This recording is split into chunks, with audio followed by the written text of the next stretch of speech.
Metal Gear Solid 5: The Phantom Pain is coming out in just a few more days, and the hype for this game is ridiculously strong. So strong, in fact, that I'm willing to bet there's more than a few of you out there that are planning on grabbing it without having played all the other titles in the series, which, for a series this complex and laden with conspiracy theories, just means you're going to be really lost about some of the plot elements. So, to help you guys do a little bit of catch-up, I want to give you a brief sum up of all the characters we know that are going to show up in The Phantom Pain, and what their plot up until this point has been. It goes without saying that there are going to be some spoilers in this video, but I'm just focusing on really huge events and character relationships. There are a lot of details that are being left out, so if you get the chance to still play some of those other games, I highly recommend it because they are fantastic. So with that in mind, while Metal Gear Solid 5: The Phantom Pain is technically the 10th game to come out in the series, depending on which games you do and do not count, it's really only the 5th one that happens timeline-wise, with the only games before it being Metal Gear Solid 3, Portable Ops, Peace Walker, and of course Metal Gear Solid 5: Ground Zeroes. And when we're talking about important characters you need to know,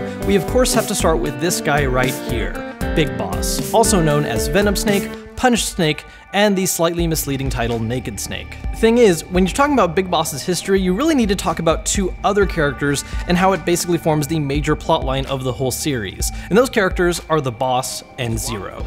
See, the most important thing to happen in the entire Metal Gear Solid franchise, which really sets everything in motion, is the ending of Metal Gear Solid 3, where Big Boss, who at this time is still going by the name Naked Snake, is sent on a mission with Zero acting as his handler, and that mission is to kill his former mentor, the Boss, who has seemingly betrayed the US government to the Soviet Union. Well, it turns out that once you finish your mission, all of that was a lie. The Boss has been working for the US all along and has been doing a bunch of their dirty work and taken all the blame on herself, causing her to not only lose her life, but her reputation. Now, this self-sacrifice has a huge impact on both Snake and Zero, who both idolized the Boss, and they each make it their own life's mission to try and accomplish what they think were her ideals. So fast forward through the events of Portable Ops, where Zero comes into a shit ton of money and resources and decides to form his own personal, totally not big bad guy shadow government, the Patriots, and he has Big Boss be one of the fellow founding members. The thing is, right now, Big Boss doesn't really like the name Big Boss. He still wants to go simply by Snake because he feels like he hasn't earned the title. Problem is, Zero really wants to push that and use Boss as a figurehead to attract more and more soldiers to their cause. And this doesn't really sit well with Big Boss. It's at this point that they realize that they actually have two very different ideas of what the Boss's dream was. Zero believes that it was to create some kind of unified world government where there can only be peace because people don't have enough free will to do anything disruptive.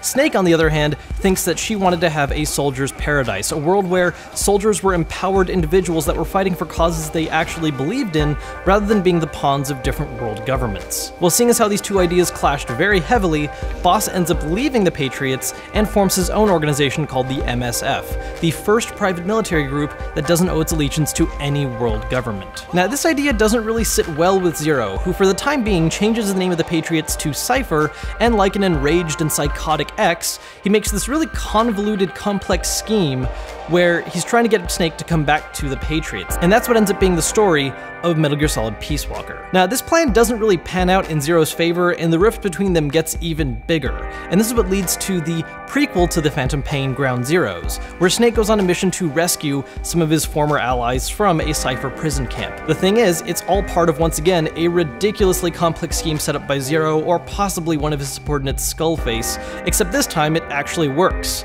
destroying Snake's home base, killing off most of his army, and leaving Snake in a coma until the start of the events of The Phantom Pain, where he wakes up and is ready to exact sweet, sweet vengeance. Now, with the big guys out of the way, there's a few more returning characters we need to talk about, and to begin with, there's a few new characters that a lot of people speculate might actually be returning people with huge plot twists, which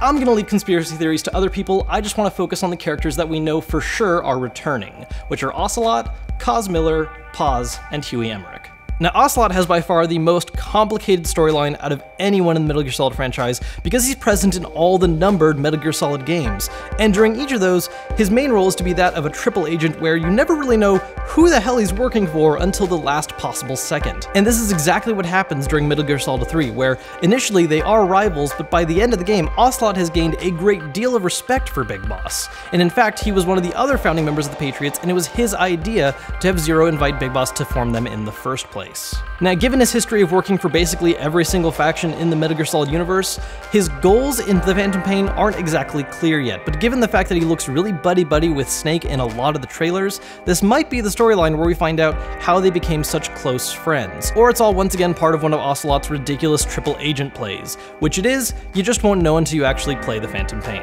Now, next up is Huey Emmerich, who is the father of Hal Emmerich, better known as Otto Kahn, the lead supporting sidekick to the original Metal Gear Solid protagonist Solid Snake. And he fulfills pretty much the same role as his son, as being the lead science nerd plot-wise. See, Huey is introduced in Peace Walker as a scientist working on a new superweapon. The thing is, he doesn't know that's what he's doing, and once he finds out, he's not really happy about it, so pretty much entirely out of spite, he goes to work for Big Boss and helps him build his own personal Metal Gear, Zeke. As for what he's doing in the Phantom Pain, it's not really clear yet based on trailers, other than the fact that he is getting tortured an awful lot by Koz. Now, one of the things that the E3 trailers have talked about is that Cypher is working on some kind of new, even more dangerous robot, more dangerous than a Metal Gear, so Huey's involvement would make a lot of sense for that, but once again, that is just speculation. Now, third up is Koz Miller, and this is another character that is introduced timeline-wise in Peace Walker, although he first meets Big Boss off-screen. And at the start of Peace Walker, we see him acting as the main right-hand man of Big Boss. The thing is, during these events, Koz is actually secretly doing some background deals with Cypher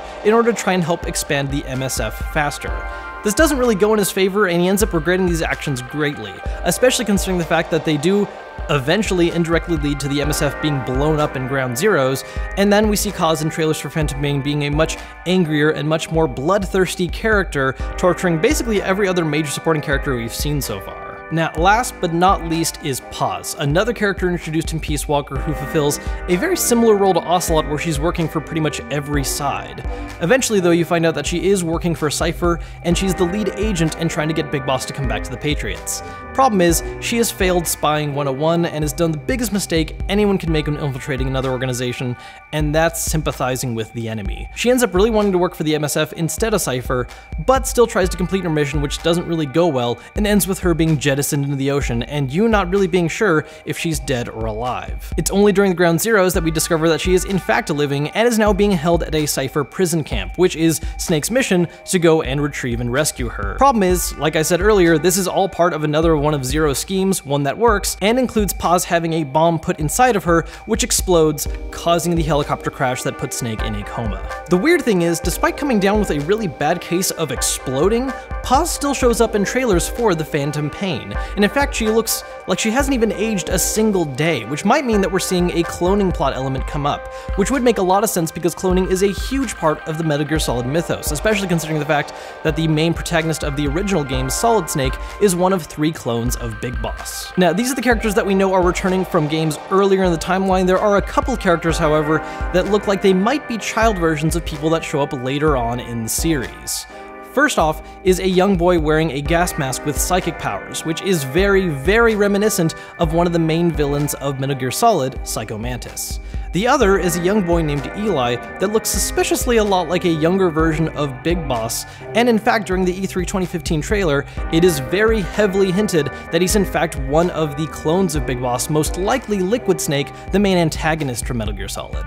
So those are all the characters that we know of that are in Phantom Pain that have shown up in other games. Like I said, there are a couple others that people have conspiracy theories about, but I just want to stick to the ones that we know for sure. So hopefully with this little sum up, you'll be able to have some idea of what's going on once you pick up the Phantom Pain, which is coming out in just another couple days. Once it does, I am also planning on doing an unboxing of the Collector's Edition and give you guys my full review once I've completely absorbed it. Until then though, if you enjoyed this video and found it useful, make sure to hit that like button to let me know, and make sure to subscribe and follow me on Twitter if you haven't yet. I'll be seeing you guys soon with more Metal Gear Solid 5 content, but until then, I'm Kevinkenson, and I'll see you guys later.